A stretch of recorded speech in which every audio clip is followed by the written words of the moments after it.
ni'n edrych ar Mrs Deirdre Powell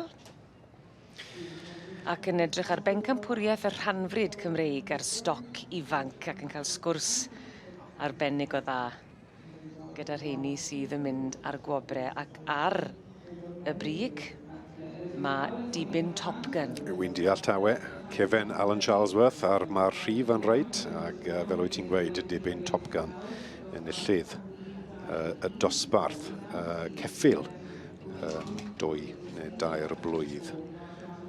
Sa'n ni weld bod o riban Pencampwriaeth yn ei lawe, fi'n credu bod i. A mi oedd dibyn Top Gun yn dibyn o ffefryn gyda ti fyd? Fe oedd, ie. Wy'n nabod i berchynogau Dai Nicholson, fel o'n i'n gweud yn gynharach, Dai wedi dewis gadael De Affrica, dod â cwpl o gesig gyda ddi trafeilu nhw dros y môr i fyw yn Lloegr ac dechrau dangos yn y wlad hyn ac gallu di ddim wneud lot yn well gyda anifer wyt ti wedi magu na bod yn Pencampwr, y stoc ifanc yn yr adran blwyddyn hyn. Ac yn gyfardd ag Alan Charlesworth sy'n dangos hefyd? Odi, mae'n ffrind mawr Alan. Mae Alan yn dangos i chyffylau hi ar fwyaf. Maen nhw'n byw i digon agos iddi gilydd.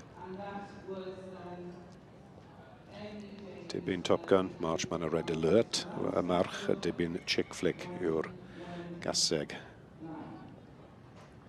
Ond yn batrwn, mae'r rhaid gweud ceffil ifanc gall wneud tipyn bach o waith mewn sawl ti'n gwybod adran sioe, ond o ti'n notisio heledd bod i symudiadau yn falle wneud yn holl.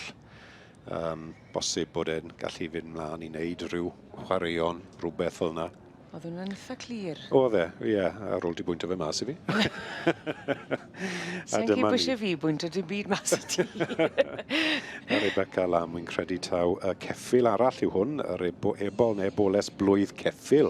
So mae'r ceffilau'n cael ei heddi, Rebecca Lam a Beclam Aurora. Wedi cael ei fagu wrth y march Monohawk Real Magic, Cobin, Pyr ac allan o Lindel Andorra. A'r isafswm o 12.5% o'r gwad Cymraeg sy'n angen yn yr Rhanfrid. Ond mae rhaid bod yna 12.5% o leia. Mae rhaid bod i gael nhw mewn i'r adran Cymraeg y cyffylu'r Rhanfrid.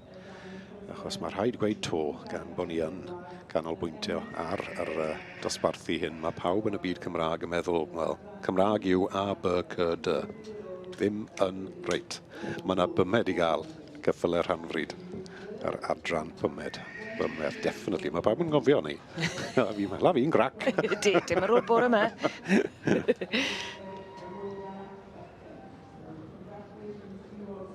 A mae hwn yn rhoi tipyn o sgôp i'r bryd yr Rhanfrid yma.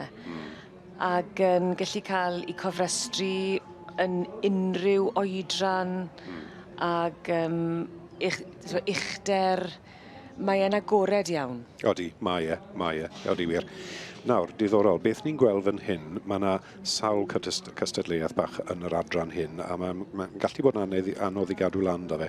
Mae yna 2 wobr i gael, mae yna tlwst yn tarfu am y poni gorau, ifanc, wy'n deall, a fi'n credu na beth welon ni fyna, Trindod Celtic Lord yn cael just yr riban, y wobr fach na. Is Pencampwr, yr wobr gorau'r ponis, achos ni'n gweld y 2 Pencampwr a'r Is Pencampwr yn illodd y stoc ifanc, cyffylau o'r hynna. Mae yna wobr arall am y ceffil gorau, a byddwn nhw wedi cael hwnna fyd. Iawn. Ti gyda fi? Yndw. Iawn, fi'n gofio beth wedi gweud nawr. Dda bod ti yma fyd. Odi, mae fe'n... Mae yna gymalau mewn ffordd yn dysgu. Os mae fe. Yn dibynnu o beth sy'n ennill. Mae'n digon clir os y pethach yn ennill yn ei ffordd, ond heblaw ni gall fod yn anodd. So, pwysig to bod ni yn cofio bod gwobyrau gael am y cyffylau a'r ponis, achos maen nhw ar wahân, maen nhw wahanol patrwn. Wyt ti ffili cymaru nhw mewn ffordd, ti'n gwybod? Felly mae'n bwysig bod nhw'n cael cydnabyddiaeth ar wahân. Ie. A mae hwn wedi bod yn gystadleuaeth ac mi fydd yn ystod y bore hefyd. Bydd. O ran yn wleddu'r llygad i ni fel pobl sydd yn edrych, achos mae mor amrywiol. Ti'n yn gwybod beth sy'n mynd i ddod mewn i'r cylch? Ie, yn bendant, yn bendant.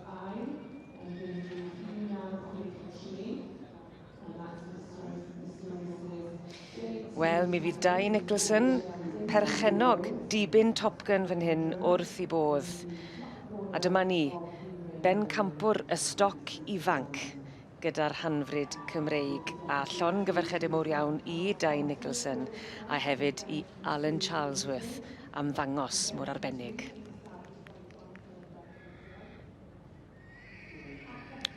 Poni gore, Trindod Celtic Lord.